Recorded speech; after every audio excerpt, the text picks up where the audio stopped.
Kembali lagi bersama dengan saya Aldo Tulungalu di channel Nasrani Indonesia. Masih terus membahas tentang agama, sains, dan juga sejarah. Tapi pada kali ini kita tidak membahas tentang sains ya.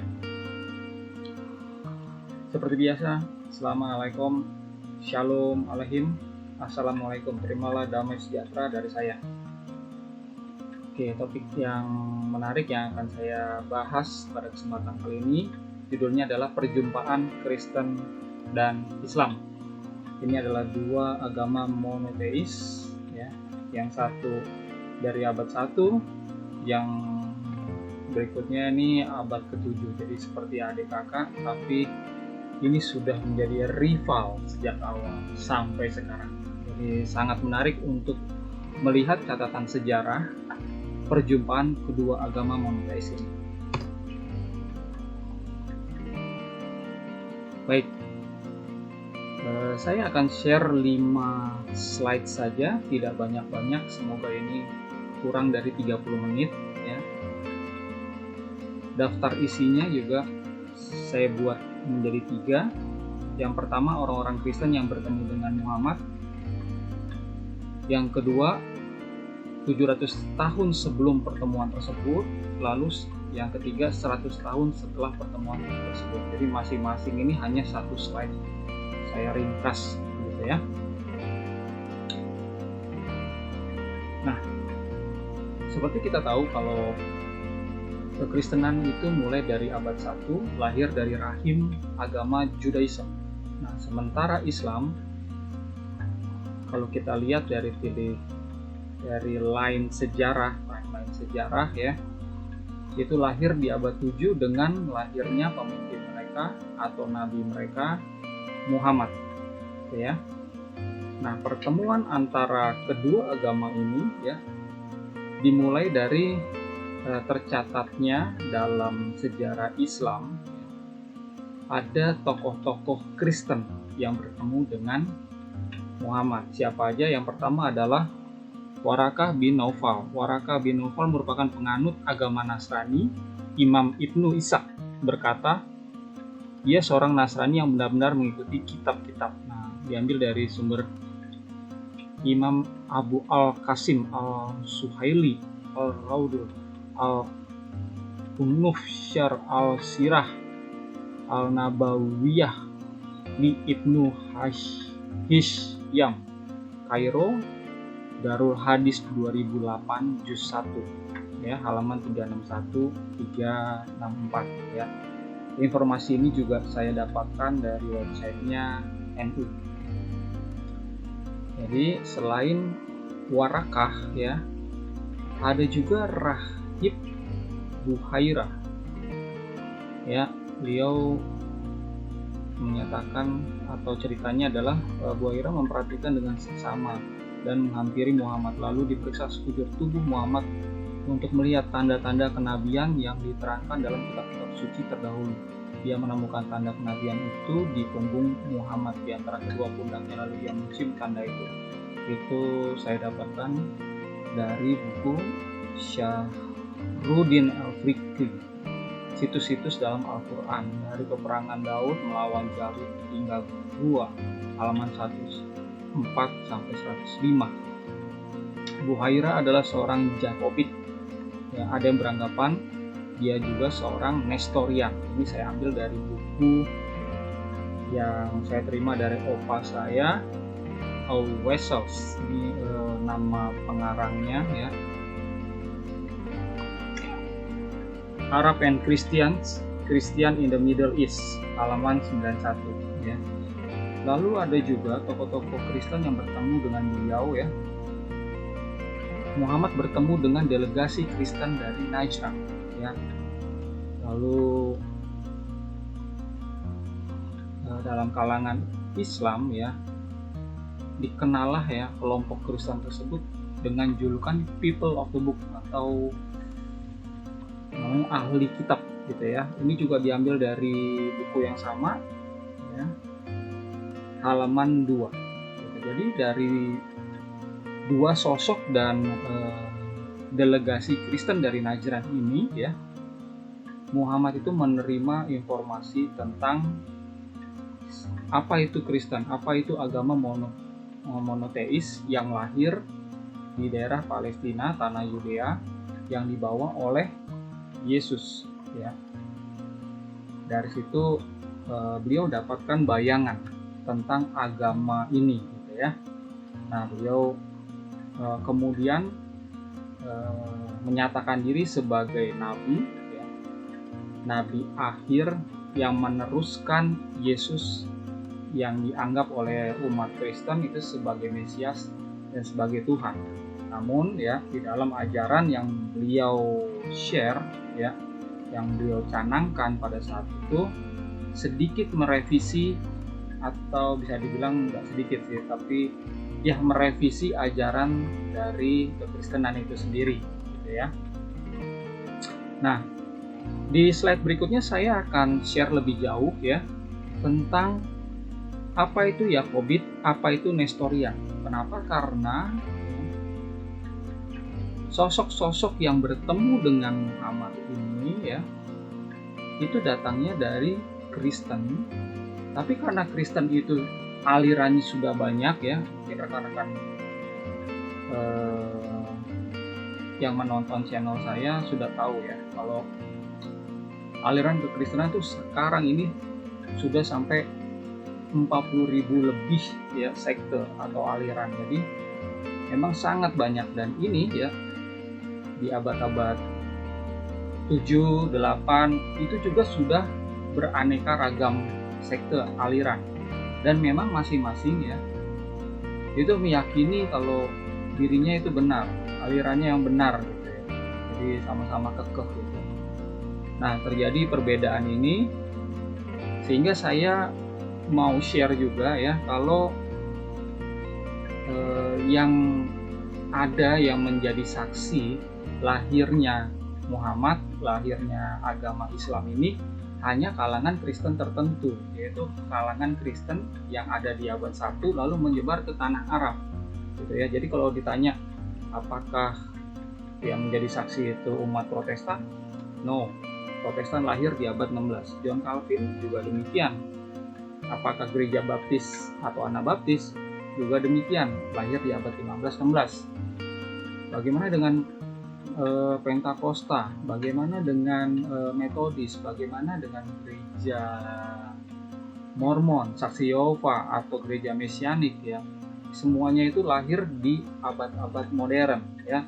Abad 15, 16, 17, 18, 19 sampai 21 ini. Jadi bukan mereka yang menjadi saksi.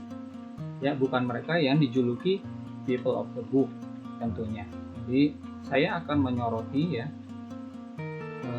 dua gereja ini, Jakobit dan Nestorian, yang mempengaruhi Islam ini ya. Baik, sebelumnya saya mau tambahkan juga kalau di dalam catatan sejarah Kristen sendiri ya, perihal Warakah dan Rahib Buhaira ini itu tidak ada sama sekali, sejauh dari apa yang saya telah pelajari tentunya ya. Mungkin ada rohaniawan Kristen yang bisa mengoreksi saya, silakan gitu. Tapi sejauh dari apa yang saya sudah baca dalam sejarah gereja Assyria ya, tidak didapati kedua oknum ini ya. Kedua oknum ini membuat satu peneguhan akan adanya sosok nabi terakhir dalam diri Muhammad. Oleh karena itu adanya di dalam literatur Islam ya, tidak ada di dalam literatur Kristen. Baik, saya masuk ke dalam poin yang berikutnya. Saya mau share 700 tahun sebelum pertemuan tersebut ya. Jadi kenapa 700 tahun? Karena memang ya kekristenan itu lahir di abad 1, lalu 7 abad setelah itu baru lahirnya sosok Muhammad yang mengklaim dirinya sebagai penerus dari Yesus Kristus, dari Yesus, Mesiha, Baralaha, yang dianggap sebagai pendiri kekristenan gitu ya. Nah, saya mau share ya, yang pertama adalah kekristenan awal. Kekristenan awal pusatnya adalah di Yerusalem ya. Jadi kalau rekan-rekan membaca kitab suci, terutama di kitab para rasul yang ditulis oleh Lukas, ya, di sana dicatat tentang sejarah terjadinya Pentakosta. Ya, kalau di dalam rentang waktu, ya, kita ketahui kalau peristiwa ini terjadi di tahun 30 Masehi. Nah, ini adalah pencurahan Roh Kudus, ya. Jadi murid-murid Yesus sebelum berpencar ke bangsa-bangsa, mereka harus berdiam diri di kota Yerusalem untuk mendapatkan pencurahan Roh Kudus, atau, ya, dalam ajaran Kristen disebut pentahbisan mereka. Gitu ya. Jadi kalau kita belajar, ya, kuliah itu kan ada wisuda, ya, wisuda, dilantik gitu ya. Oh, dilantik, kamu telah lulus. Nah, peristiwa Pentakosta itu seperti itu. Jadi pelantikannya mereka sebelum mereka berpencar untuk menyebarkan ajaran Kristen, gitu ya. Pusatnya di mana? Di Yerusalem. Jadi pemimpin di sana pada saat itu adalah Mar Yakub Hasadik atau Yakobus. Beliau adalah saudara dari Maran Yesus atau Yesus Kristus sendiri. Jadi berdarah Yahudi, ya. Kalau lihat dari peta yang ada di sini, ya, Yerusalem itu ada di sini, ya. Jadi di abad 1 ini adalah pusat dari semua kekristenan. Ya. Nah, kekristenan itu sendiri di abad 1 aja itu sudah menyebar kemana-mana, ya, di dalam wilayah Kekaisaran Roma maupun di luar. Ya. Ada yang sampai menyebarkan itu ke Celtic, ya, bahkan. Ya, konon ceritanya adalah Mar Yosef Arimatea yang membawa Injil ke sana, walaupun bukan beliau yang menjadi uskup pertama di Celtic Orthodox.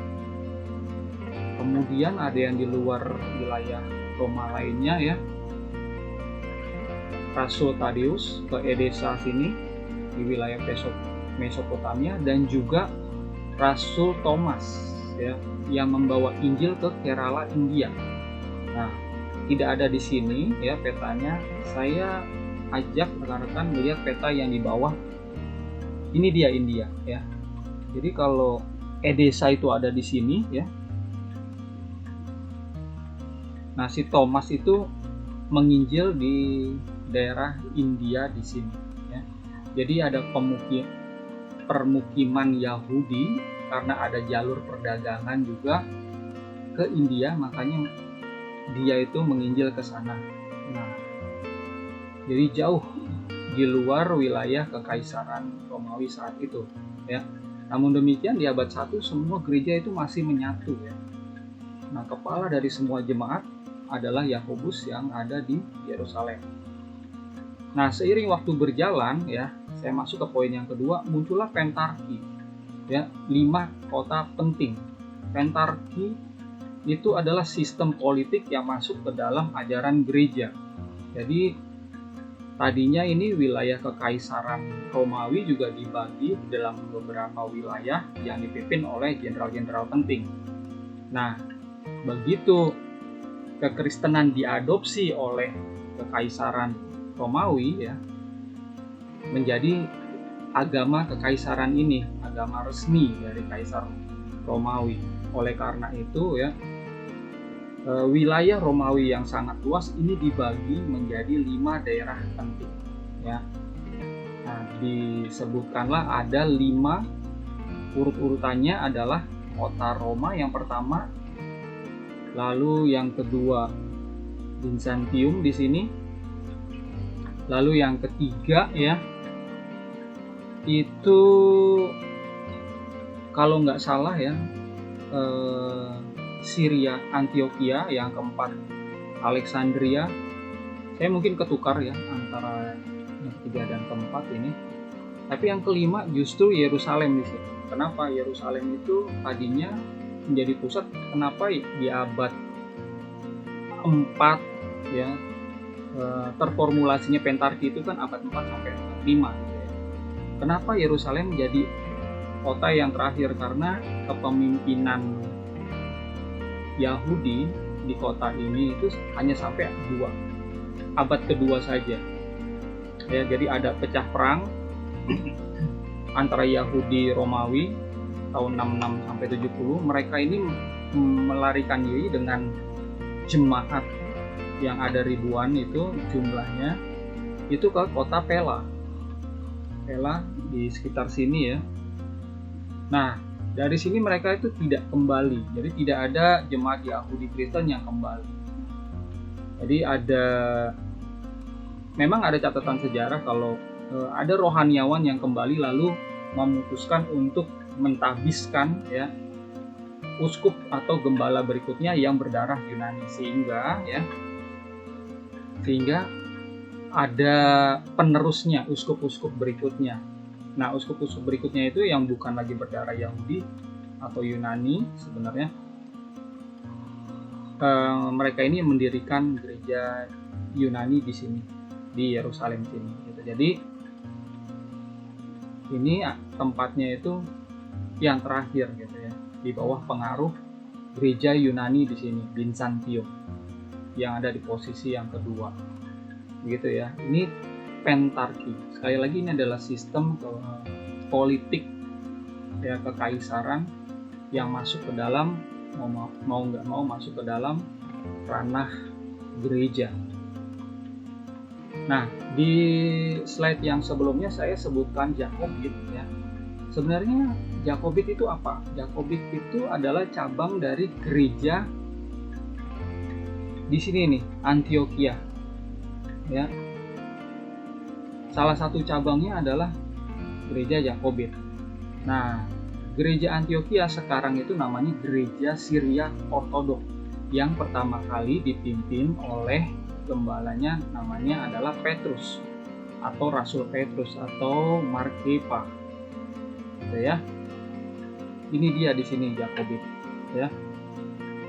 Masih ada ya sampai sekarang, dan walaupun di Indonesia sendiri ya belum ada gerejanya ya, tapi ada teman yang mengaku sudah mendapatkan baptisan dari gereja Syria Ortodok ini gitu ya. Oke, berikutnya adalah Nestorian ya. Nah, Nestorian itu berhubungan dengan di sini pelayanan di Edesa, pelayanan dari Rasul Tadeus ya, secara tradisi diyakini sebagai saudara kembarnya dari Rasul Petrus. Jadi ini adik ini pergi ke Edesa bersama dengan temannya namanya Marmari, sementara Rasul Thomas, abangnya Tadeus ini pergi ke India sini ya. Tadi mendirikan jemaat di sana ya. Nah, tadinya ya gereja yang ada di Edesa dan ada di Antioquia itu merupakan satu kesatuan ya, disebut gereja Syria gitu ya, di abad-abad awal. Nah, di abad 2 ya, di abad 3, di abad 4 ya, jemaat yang ada di Mesopotamia ini, terutama di Edesa, itu mengalami penindasan. Karena apa? Karena mereka ada di wilayah kerajaan Persia yang mempunyai agama resmi Zoroaster ya. Jadi ada agama monoteis yang ada di dalam kerajaan itu. Kalau kerajaan itu meyakini agama politeis, maka banyak kuil, banyak dewa, banyak agama yang boleh dianut oleh bangsanya. Namun demikian kalau hanya satu ya, monoteis yang dimiliki ya, dipegang oleh kekaisarannya, ini akan jadi masalah pada saat agama lain masuk gitu. Oleh karena itu memang di abad 2, 3, 4 ini terjadi penganiayaan terhadap orang-orang Kristen ya, yang ada di Mesopotamia tersebut. Nah, di tahun 409 ya, 409 itu ada dekrit yang dikeluarkan oleh raja Persia pada saat itu untuk membebaskan umat Kristen untuk beribadah. Jadi ini setara seperti Edik Milano, dekret dari Kaisar Konstantin pada tahun 313. Ya. Jadi memperbolehkan umat Kristen untuk beribadah, gitu ya. Nah, setelah 409, 410 ya, itu terjadi konsili pertama kali di wilayah Mesopotamia ini. Jadi rohaniawan yang sudah ada di daerah ini berkumpul ya, lalu memutuskan untuk memisahkan diri dari gereja Syria yang ada di sini. Kenapa? Sekali lagi bukan karena alasan perbedaan ajaran ya, tapi karena memang ini ada di dalam dua wilayah kerajaan kekaisaran yang berbeda ya. Jadi kalau ini masih tetap menyatu dan rohaniawannya pulang pergi ya di antara kedua kota ini, nanti bisa dianggap sebagai mata-mata ya. Jadi pada konsili 410 ya, itu memutuskan hubungan dan mendirikan keuskupan yang mandiri yang kemudian ya disebut sebagai gereja Asiria. Jadi di sini Antioquia itu adalah gereja Syria, yang ini adalah gereja Asiria atau gereja Syria Timur, karena ada di timur yang ini ya. Atau disebut juga gereja Persia ya, karena ada di dalam wilayah Persia, atau kemudian disebut dengan Church of the East ya, COE, singkatan dari Church of the East. Nah, seiring waktu berjalan ya, ada kasus nih konflik ya, antara uskup Bizantium sini sama uskup Alexandria. Uskup ini namanya Nestorius. Nah, Nestorius ini pernah belajar ya di sini di Syria. Di Syria yang mendapat pengaruh banyak dari jemaat Edessa di sini. Nah, pengajarannya ini ditolak ya oleh uskup yang ada di Alexandria, dan banyak uskup yang lain yang mendukung uskup Alexandria ini. Oleh karena itu si Nestorius ini ya itu dianggap sesat ya. Oleh karena itu dia dan pengikutnya harus ya dikucilkan. Bukan cuma dikucilkan, putus lalu didiamkan, enggak, diusir benar-benar gitu ya dari daerah gereja di dalam kekaisaran Romawi. Jadi mereka ini berpindahlah ke gereja ke wilayah Mesopotamia, di mana di situ ada gereja COE. Oleh karena itulah ya pihak gereja-gereja di sini menyatakan kalau jemaat COE ini adalah jemaat Nestorian ya. Padahal ya jemaat COE sendiri ya sebenarnya itu tidak mau dijuluki sebagai jemaat Nestorian gitu. Tidak mau, karena ajaran Nestorian tidak selalu sama dengan ajaran dari ini yang dibawa oleh Rasul Tadeus gitu ya. Namun demikian, nama ini melekat terus di dalam sejarah gereja Asiria. Begitu ya rekan-rekan. Jadi ada sebutan Jakobit, ada sebutan Nestorian. Kedua gereja inilah yang ya membawa ajaran Kristen itu ke tanah Arab ya. Kalau lihat di sini di peta bawah ini ya, di sini ada Saudi Arabia ya, Qatar, Irak, Iran ya. Daerah sini ya. Lebanon di sini juga ya. Ini semua dibawa oleh Injil, di sini dibawa oleh gereja Syria dan gereja Asiria. Nah, gereja Asiria ini disebut Nestorian. Oleh karena itu di slide sebelumnya dijelaskan kalau ya, ada orang Kristen dari Yakobit atau dari Nestorian yang bertemu dengan Muhammad. Begitu ya. penjelasannya. Nah, saya mau jelaskan lagi ada satu sosok, Simon Menaret. Ini satu sosok yang menarik ya, hidup di abad 4, abad 5 ya. Beliau ini sebenarnya seorang Syria ya. Seorang rahib juga ya. Nah, karena hidup rahib, tidak menikah, fokus kepada doa puasa melayani umat gitu ya. Nah, yang namanya gereja Syria ya, beliau ini dari gereja Syria di sini punya tradisi doa harian rutin. Jadi sebelum umat Islam ada doa harian yang disebut sholat 5 waktu ya, gereja Syria ini sudah punya tradisi yang sama, tapi jumlah doanya 7 kali sehari. Nah, si Simon Menaret ini menerapkan doa harian tersebut. Yang uniknya adalah beliau ini memanjat satu menara ya, tingginya itu 20 meter. Nah, dari situ beliau itu menyampaikan ujaran-ujaran atau pesan-pesan Yesus kepada umat yang ada di bawahnya, yang biasanya itu kan ngeliat ini rahib ngapain ya, naik-naik ke atas gitu kan. Oh, menyampaikan kebenaran, menyampaikan Injil ya. Jadi si Simon Menaret ini sehari-harinya itu sering naik ke atas ya, sering berdoa, berpuasa di atas, itu lama ada di atas menara. Jadi orang-orang ngelihat ini kok diem, biasanya kan menyampaikan pesan-pesan Yesus.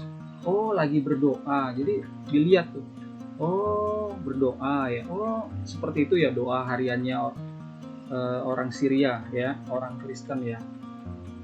Oke, oh diperhatikan terus. Nah, akhirnya ada kebiasaan ya, si Simon Menaret ini mempunyai kebiasaan menyampaikan juga ya, sekarang waktunya doa ini, sekarang waktunya doa ini. Jadi ada ketentuan waktu-waktu doa ya, dan diingatkan sama Simon Menaret. Sekarang waktunya doa pagi, sekarang waktunya doa jam 9, sekarang waktunya doa jam 12 dan seterusnya ya. Jadi ada 7 kali berdoa jemaat Syria. Nah, tradisi ini ya di abad 4, abad 5 ini kemudian ditiru oleh atau mempengaruhi gereja Bizantium yang ada di sini ya. Nah, gereja Bizantium ini kan banyak mendirikan gereja-gereja, salah satunya adalah Hagia Sophia. Ya, berdiri itu mulai abad ke-6. Jadi kalau dilihat Hagia Sophia, bangunannya itu ada banyak menara. Menara itu dari kata minaret sebenarnya. Ya. Lalu kata ini diserap ke dalam bahasa Arab, masuk ke dalam bahasa Indonesia. Sebenarnya minaret nama asli asal usulnya itu dari rahib Syriak ini, Simon Menaret gitu ya. Nah, tradisi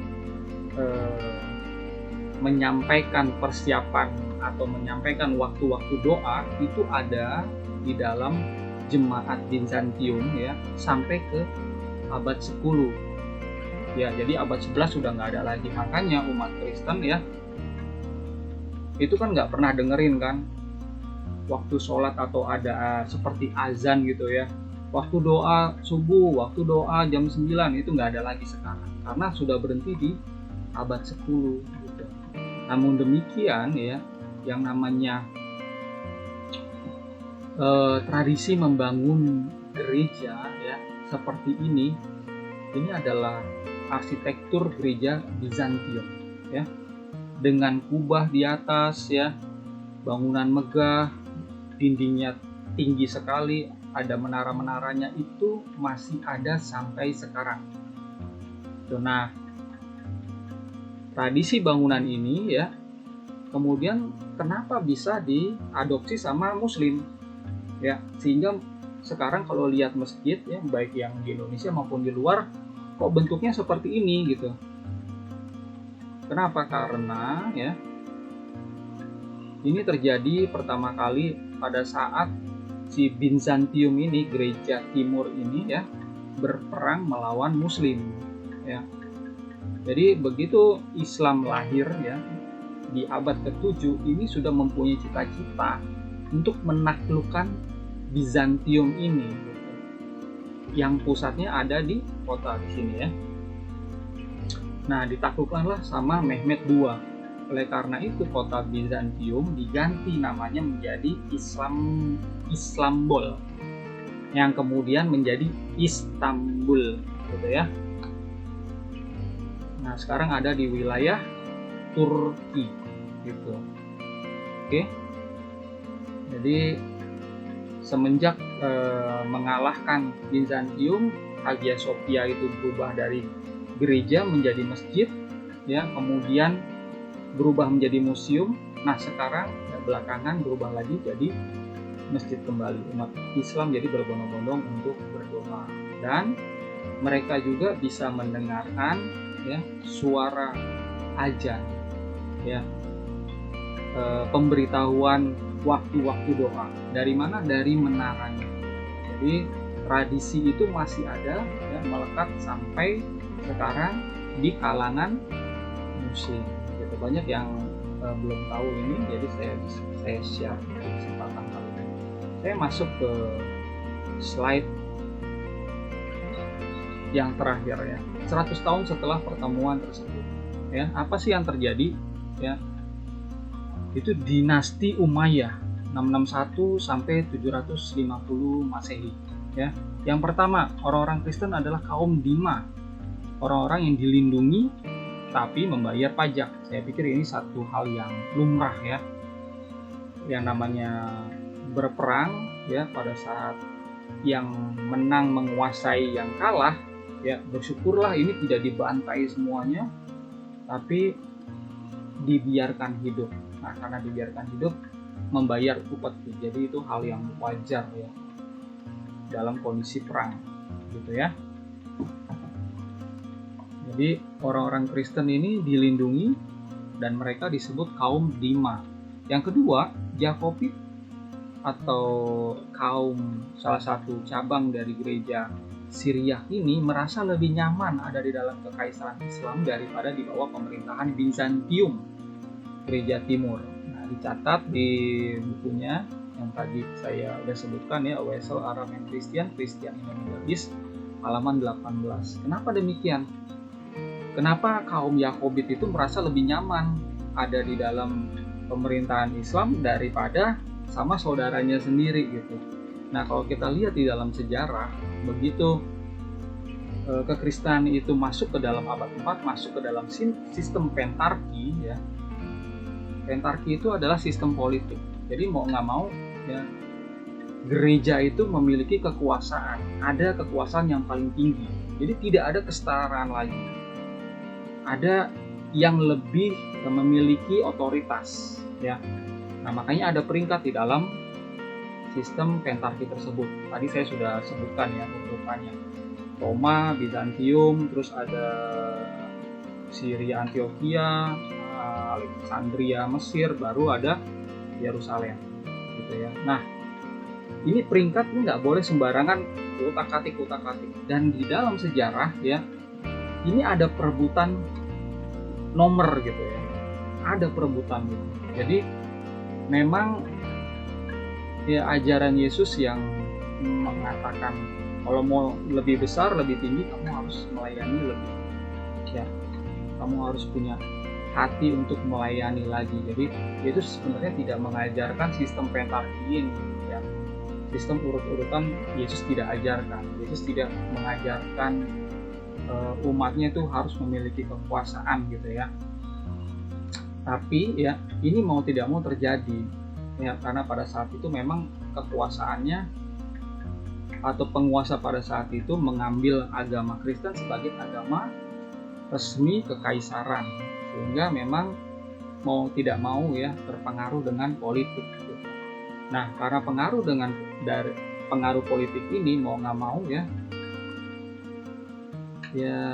istilahnya ada rohaniawan yang akhirnya memakai politik ini untuk hal-hal yang tidak berkenan di mata Tuhan gitu. Jadi di bawah kepemimpinan rohaniawan ini ya, banyak umat Kristen yang malah berpikir ini sedang dalam masa penganiayaan, padahal ini adalah saudara seimannya sendiri gitu ya. Kenapa ini bisa terjadi? Hanya karena perbedaan ajaran ya. Hanya karena perbedaan ajaran. Jadi kalau sekarang ada orang Kristen yang karena perbedaan ajaran itu sering menganiaya, dia menyatakan sesat sesamanya, dengan mudah mengatakan kamu bukan bagian dari jemaat dan lain sebagainya ya. Ya itu adalah warisan dari zaman pentarki ini, yang sebenarnya sistem pentarki ini sudah nggak ada gitu ya. Dipersekusi dia jadinya. Tadi mau nyebutin kata itu rasanya hilang tuh dari perbendaharaan otak saya ya. Di zaman itu, jadi kalau berbeda itu tidak ada istilahnya oke, kalau berbeda kita adalah sama-sama menyembah Tuhan yang sama ya kita hidup berdampingan terus. Tidak ada seperti itu ya. Kalau berbeda, siapa sekarang yang mayoritas, siapa sekarang yang mendapat dukungan dari kaisar? Nah, kalau orang itu mendapat dukungan dari kaisar, yang lawannya ini itu dipersekusi. Lawannya itu akan mendapatkan ya istilahnya sampai diusir keluar dari wilayah kekaisaran gitu ya. Inilah yang terjadi pada saat itu. Jadi umat Kristen Yakobit merasa lebih aman, lebih nyaman ada di dalam pemerintahan Islam ya. Mereka bayar pajak aja udah kelar gitu kan. Semoga hal ini tidak terulang ya, tidak terus terjadi, terutama di Indonesia, karena saya merasa sendiri ya pada saat saya share ajaran ini kok ada ya masih beberapa oknum, saya bilang beberapa oknum aja yang masih mewarisi gen seperti ini gitu ya, menyatakan kalau ajaran saya bukan ajaran rasuli, sesat, bidah, tidak sesuai dengan hasil konsili, bla bla bla bla bla bla. Kita ini sama ya. Kalau berbeda kita hormati saja, perbedaannya ada ya, nggak usah gontok-gontokan. Kalau berbeda ya anggap aja ini ajaran sesat yang lain gitu ya. Karena saya juga menganggap ya yang berbeda ya udah berbeda gitu kan. Saya tidak mau ngurusin yang berbeda, saya juga tidak mau melayani hal-hal yang orang-orang yang berpikir sempit gitu ya. Terus yang ketiga ya, di sini dijelaskan ada orang namanya Yohanes Damaskus, seorang Kristen Syria di Damaskus, diangkat menjadi sekretaris Khalifah. Dia dianggap sebagai pengkhianat oleh Kristen Bizantium tentunya ya, karena nolongin membuka pintu kota Damaskus ini untuk Islam gitu ya. Belakangan dia menarik diri untuk menjadi biarawan di biara Saint Sabas Bethlehem. Dia berpikir bahwa Islam ini adalah salah satu cabang Kristen yang menyimpang gitu ya, karena mendapatkan pengaruh banyak dari Kristen. Nah, dia berpikir seperti itu. Umat Yakobit dan Nestorian juga dipandang sejajar dalam pengadilan ya. Uskup Nestorian dihormati, mereka bisa mengenakan kalung salib besar di leher mereka. Ini saya ambil sumbernya sama ya, seperti buku di atas, halaman 19, halaman 20. Poin keempat, namun ada batasan-batasan terhadap orang Kristen, seperti harus berpakaian berbeda dengan Muslim, tidak boleh mengendarai kuda, memegang senjata nggak boleh, membangun gereja baru ya, itu juga nggak boleh, tidak boleh membunyikan bel gereja ya. Kalau dulu kan seperti tadi saya bilang ya, ada tradisi menyuarakan gitu, sekarang waktunya beribadah jam sekian, sholat jam sekian, atau slota kalau dalam bahasa Aramaiknya, dalam Arabiknya sholat gitu ya, sholat jam sekian ya, bisa kumpul di dalam gereja, atau pada hari Minggu ya berkumpul. Itu adalah tradisi jemaat gitu. Nah, gereja-gereja begitu berkembang ya, ada juga yang simple aja ya, itu tidak menyuarakan ya. Maklum pada saat itu nggak ada speaker ya, harus teriak-teriak gitu kan. Jadi lebih simple pakai lonceng aja gitu. Jadi loncengnya dibunyikan teng teng teng. Nah berarti doa ya, berarti harus datang ke gereja gitu. Itu sejarahnya tuh seperti itu, adanya lonceng gitu ya. Terus pria Kristen tidak boleh menikahi gadis Muslim kecuali kalau dia mau convert ya jadi Muslim. Tapi sebaliknya ya, kalau pria Muslim ya di dalam buku ini saya lihat boleh menikahi gadis Kristen gitu ya, di halaman 20 di sini ya.